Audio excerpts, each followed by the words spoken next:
Now, what is ILWIS? ILWIS is Integrated Land and Water Information System. The acronym is ILWIS, ILWIS. So, Integrated Land and Water Information System is a geographic information system and also a remote sensing software. And this is for both vector and raster processing. That is, in data structure, specifically the GIS data structure, we have vector and raster. Vector is line, point, polygon. Raster is the gridded structure. So what are the features of ILWIS? It includes digitizing.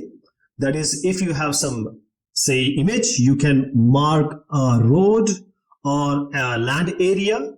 Editing, that is, you can cut, copy, paste, merge, export, import, all these facilities. And then comes the analysis. Analysis is very important.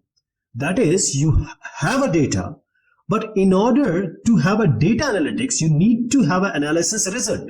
And the most important part of any GIS is the display of data. From KB till GB, that is the gigabytes of data, we are able to display on it, on ILWIS. Because the raster and the vector and the other combined metadata should be able to be displayed. And finally comes the cartography, quality maps. So in any GIS package, cartography plays a very important and vital role. That is art of map making.